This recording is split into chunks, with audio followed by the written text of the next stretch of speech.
Good morning everyone. অ'টছৰ বৰা ৰেচিপিটি আগবঢ়াইছোঁ। প্ৰথমতে অ'টছ এবাতি ল'ব, শুকানকৈ ভাজি ল'ব ধুনীয়া গন্ধ অহালৈকে। পিঁয়াজ 3টা এনেদৰে মিহিকৈ কাটি ল'ব। গাজৰ 3টা এনেদৰে ৰুকি ল'ব।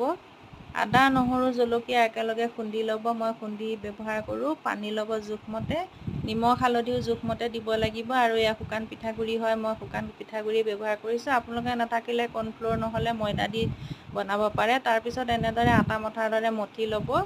মঠি গোল কৰি এনেদৰে চেপেটা কৰি দিব। তাৰপিছত কম জুইত গেছৰ জুই চিমত দি লৈ পেলাই এনেদৰে ফ্ৰাই কৰিব। কম জুইত বনালে মচমচীয়া হয়, খাবলৈ ধুনীয়া হয়। এনেদৰে ভাজি ল'ব। তাৰপিছত মিশ্ৰণখিনিত অকণমান পানী দি পেলাই মই চিলাৰ ৰূপতো দুটামান বনাইছিলোঁ। এনেদৰে বনাব, খাবলৈও সোৱাদ লগা হয়। আৰু মই বেছি মছলা পাতি ব্যৱহাৰ নকৰোঁ। মছলা নিদিলে অকণমান হেল্ডিও হয়। আপোনালোকেও এনেদৰে বনাই খাবচোন দেই।